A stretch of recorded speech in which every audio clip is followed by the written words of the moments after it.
Hello guys. तो paid service में ऐसे कौन से बात है जो आपको हमेशा ध्यान देना पड़ सकता है, या फिर आपको जब भी पेड सर्विस कराएंगे तो आपको ना वो चीज़ ध्यान देना पड़ेगा कि ये जो टिप्स है मैं बताने वाला हूँ, ये सामान जो है या फिर जो ये काम है आपके बाइक में हुए हैं या नहीं। अगर नहीं हुए हैं तो उसको करवाने होंगे। अगर आप करवा रहे खुद से या फिर लोकल में करवा रहे तो उस बात को आपको ध्यान देना पड़ेगा, क्योंकि सब नहीं बताते इस बात को। आपको पर्सनली मैं बता रहा हूँ और इस बारे में आपको कोई भी वीडियो वगैरह भी नहीं मिलने वाला। तो ठीक है, तो वीडियो को लास्ट तक देखिएगा और एक एक बात को समझिएगा कि पेड सर्विस में हमें क्या चीज़ होते हैं जो इम्पोर्टेंटली उसको मॉनिटर करना पड़ता है, देखना पड़ता है और आपको वो चीज़ करवाना पड़ता है अपने बाइक में। ठीक है, तो शुरू करते हैं पहले पेड सर्विस में ही, क्योंकि फ्री सर्विस वाला जो होता है वो तो हम लोग ऐसे भी सही से हो जाता है।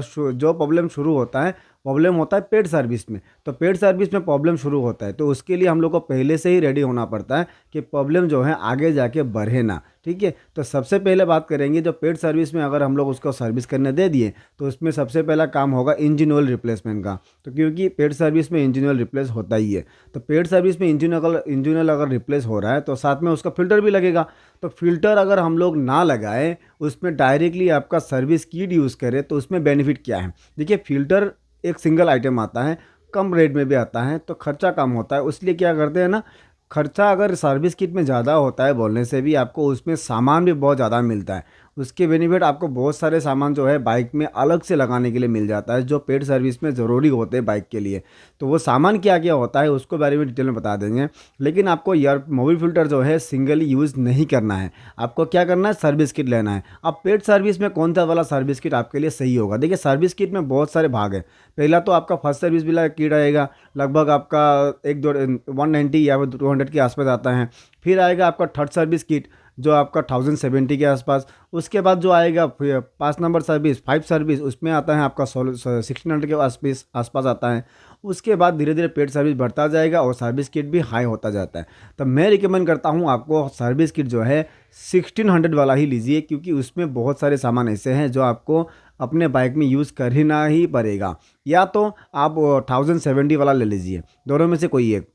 ठीक है, 1070 वाला में क्या क्या मिलेगा, उसमें आपको पहला तो मोबाइल फ़िल्टर मिल जाएगा। उसके साथ आपको मिल जाएगा हेड कवर गस्केट जो आपका टॉप कवर में लगता है वो वाला। उसके साथ उसके इंजन में जितने भी हम लोग बोल वगैरह निकालते हैं इंजन का, जैसे कि राइट लेफ्ट मोबाइल फ़िल्टर का, डेनट का, सबका आपका ओरिंग मिल जाएगा, वो भी आप रिप्लेस करवा पाएंगे। उसके साथ आपको मिलेगा और एक बेनिफिट सामान जो है टैंक के अंदर रहने वाला फ़िल्टर। यही चीज़ है जो आपको सर्विस किट लेने में मजबूर करता है। अब देखिए, वो सिंगल भी मिलता है, लेकिन सिंगल अगर आप खरीदेंगे उसको लगभग वो 500 के आसपास मिल जाता है। तो 500 अगर मैं एक फ़िल्टर के लिए यूज़ करूँगा तो उसको मैं अगर किट में लेता हूँ तो उसमें मेरा 1070 रुपये जाता है, 1070 रुपये जाता है। तो उसमें मेरा सब कुछ मिल ही जाता है। तो उसका अगर कैलकुलेशन करेंगे भाग भाग करके तो वो लगभग आपका 2000 या फिर 2100 या 2200 के आसपास पड़ता है।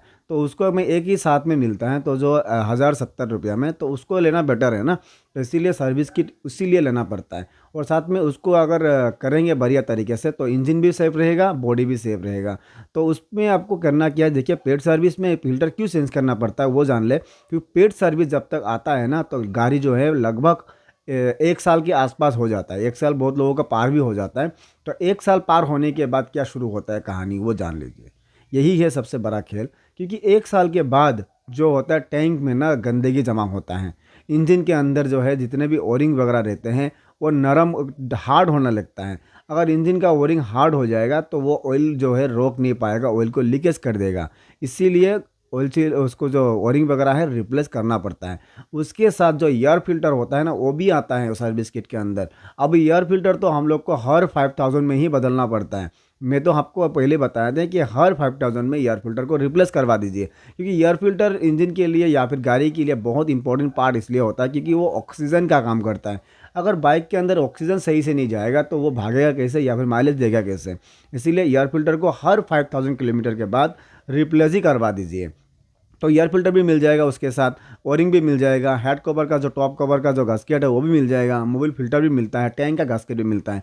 ये सामान अगर आप लोग रिप्लेस करवा लेते हैं तो आपके बाइक का जो लिमिट है वो बढ़ जाएगा और लगभग 1 साल के बाद आप फिर से उसको रिप्लेस करवा सकते हैं और जो है 10,000 किलोमीटर आराम से चला सकते हैं। तो उसमें ही आपका बेनिफिट मिलता है। अगर ये चीज़ हम लोग ना करें तो उसमें नुकसान भी बहुत सारे हैं। एयर फिल्टर सही से अगर टाइमली यूज़ नहीं करेंगे, रिप्लेस नहीं करेंगे तो धीरे धीरे आपका जो माइलेज कमेगा, बाइक गर्म होगा, आपका जो पिकअप वगैरह भी सही नहीं मिलेगा, इंजन का नॉइज़ लगेगा, आना शुरू हो जाएगा। तो यही कुछ दिक्कतें होती हैं, धीरे धीरे चालू हो जाते हैं। और टैंक जो है 1 साल के बाद वॉश करना क्यों पड़ सकता है, ये बात समझ ले। क्योंकि जितने भी टैंक अभी फ्यूल जो डिपो वगैरह होते हैं जहाँ हम लोग पेट्रोल डालते हैं, पेट्रोल पंप, वहाँ आप लोग को एक चीज़ की जाहिर सी बात है पता ही होगा, जो E20 का पेट्रोल है हर डिपो में अभी फ़िलहाल मिल रहा है पेट्रोल पंप में। तो हर पेट्रोल पंप पे अगर मेरा E20 मिल रहा है तो E20 पेट्रोल ऐसा एक पेट्रोल है जिसमें पानी का कांटेक्ट आने के बाद ही तुरंत वो पेट्रोल जो है ख़राब हो जाता है। तो इसीलिए अगर मेरा 1 साल हो गया या फिर 10,000 किलोमीटर चल गया तो मेरा टैंक जो है वॉश करना ज़रूरी पड़ जाता है। अब 10,000 किलोमीटर में टैंक को वॉश करते रहेंगे तो धीरे धीरे अंदर में जंग लगना भी कम होगा। क्योंकि पहले से ही अगर उसको संभालते जाएंगे ना तो आगे जाके ये दिक्कत जो लोगों को होता है, टैंक के अंदर में जंग लगना, टैंक ख़राब होना और जो पंप ख़राब हो जाना, तो ये दिक्कत वगैरह भी नहीं होने वाला है। हालांकि वारंटी मिलता है, लेकिन वारंटी मिलता है बोल के कोई सामान को मैं ख़राब क्यों करूं। हर एक राइडर्स का काम है अपने बाइक को सही से रखें, क्योंकि बाइक हम लोग को धोखा नहीं देता, हम लोग बाइक को धोखा दे देते हैं। क्योंकि टाइमली उसको सर्विस नहीं करवाते, टाइमली उसको खाना नहीं देते, टाइमली उसको अगर मेंटेन नहीं करेंगे तो धोखा देगा ही। तो इसीलिए अपने बाइक को टाइमली मेंटेन करें, टाइमली उसको गाइड करें, तब जाके वो धीरे धीरे आगे बढ़ेगा। और टॉप कवर गास्केट अगर हम लोग 1 साल के अंदर बदलते हैं, उसमें बेनिफिट क्या मिलता है, उसका टैपिट जो है सेटिंग करवा पाएंगे, टैपिट को सेट कर पाएंगे। तो हर फ्री सर्विस ख़त्म होने के बाद भी मेरे हिसाब से आपको पेड सर्विस तक ना टैपिट को सेटिंग करते रहना चाहिए। क्योंकि वो टैपिट ऐसा एक चीज़ है जो अगर ज़्यादा हार्ड हो जाएगा तो दिक्कत आप ही को मिलेगा, बाइक पिकअप नहीं लेगा, गर्म होता रहेगा। अगर ज़्यादा लूज़ होगा तो इंजन में से नॉइज़ आएगा। लूज़ वाला तो हम लोग को पता चल जाता है कि नॉइज़ नॉइज़ आ रहा है मतलब लूज़ हो रहा है। अगर वो हार्ड रहेगा ना तो आपको पता ही नहीं चलेगा, क्योंकि हार्ड में ना कोई भी नॉइज़ नहीं आता है। तो इसीलिए चेक करते रहेंगे तो हार्ड वाला लूज़ कर देंगे, अगर लूज़ है तो हार्ड कर देंगे, यही बात होता है। और रिसेंटली मुझे ये एक इन्फॉर्मेशन बहुत बढ़िया सा मिला है, क्योंकि मैंने एक बाइक का टैपिट सेटिंग किया था, उसमें बहुत गंदा नॉइज़ आ रहा था, तो मैंने सेटिंग करवाया। लगभग 8 mm गैप दिया था इनलेट वाला और 18 mm गैप दिया था आपका एग्जॉस्ट वाला। देने के बाद भी वो जो नॉइज़ है ख़त्म नहीं हो रहा था भाई, क्योंकि उसका जो गैपिंग है बढ़ गया था। क्यों बढ़ गया था, क्योंकि वो गैपिंग धीरे धीरे वेल्व को काट गया था वो। तो वेल्व अगर कट जाता है या फिर जो है हम लोग का एग्जॉस्ट तक कट जाता है, तो उस कंडीशन में आपको क्या करना पड़ सकता है, क्या आपको करना चाहिए जिसके लिए आपका वेल्व का जो इंजन का जो साउंड है वो धीरे धीरे कम हो जाए। ये बात आपको बहुत ध्यान से सुनना है और अपने बाइक को भी इस तरह से कंडीशन होने से आपको उसी बात को अमल करना है। क्योंकि बाइकों में अगर साउंड आप लोग मिला रहे हैं तब भी वो साउंड नहीं मिल रहा है, तो मैंने जो किया था एक बार करके देख ले, बहुत हद तक आपको साउंड जो है रिलीफ मिल जाएगा। तो आपको करना क्या है, ज़्यादा कुछ नहीं, आपको टेपिटी सेटिंग करना है, लेकिन तरीका थोड़ा अलग होगा। जैसे कि हम लोग इनलेट वाला देते थे 8 mm गैप, तो उसको देना है आपको 7 mm गैप, फिलर गैस में 7 डालना है। और आपका जो एग्जॉस्ट वाला हम लोग देते हैं 0.018, तो 18 वाला आपको क्या करना है, उसको 17 करके आपको डालना है। मतलब 1 पॉइंट कम कर देना है धीरे से। तो कम कर देंगे तो वो टाइट जब होगा तो वो 16 में पहुंच जाएगा। जो हम लोगों ने 17 रखा था या फिर जो हम लोगों ने 7 रखा था वो बन जाएगा 6 में, और जो हम लोगों ने 17 रखा था वो बन जाएगा 16 में। तो 16 में आने के बाद वो गैप जो है कम हो जाता है। उस टाइम में क्या होता है, जब भी गाड़ी गर्म होगा तो गर्म होने के बाद उसका जो गैपिंग बनता है नॉइज़ वाला, तो वो भी थोड़ा कम हो जाएगा, उस टाइम में नॉइज़ भी थोड़ा कम आएगा। यही मैंने करके देखा और मुझे जो रिज़ल्ट बहुत बढ़िया मिला है। आपका भी अगर इस तरह का इशू हो रहा है तो आप भी कीजिए और अपने बाइक को इसी तरह से प्रॉब्लम को सॉल्व कीजिए। क्योंकि कोई भी मेरा अगर इन्फॉर्मेशन मुझे मिलता है या फिर मैं कुछ एक्सपेरिमेंट करता हूं तो आपके साथ ज़रूर शेयर करता हूं, क्योंकि आपका बाइक भी सही रहे। क्योंकि हर एक कस्टमर का बाइक मैं तो खुद नहीं बना सकता, इसीलिए मैं टिप्स देता हूँ आपको कि अपने बाइक को आप लोग सही से करवा के रखें। और टेक्नीशियन भाई देख रहे हैं तो आप भी इस तरह से काम कीजिए और दूसरे के बाइक को भी सही से रखिए, दूसरे के बाइक को भी सही से बनवाइए।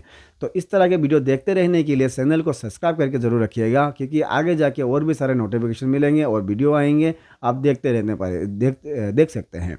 तो मैं एक लास्ट में एक बात बता दूं कि बहुत सारे कस्टमर मुझे कमेंट करते हैं, बहुत सारे मुझे सब्सक्राइबर्स है जो कमेंट करते हैं कि आपका एड्रेस कहाँ है और आपके पास अगर मैं बाइक बनाने जाऊं तो कितना दूर पड़ जाएगा, कहाँ आपका एड्रेस वगैरह है।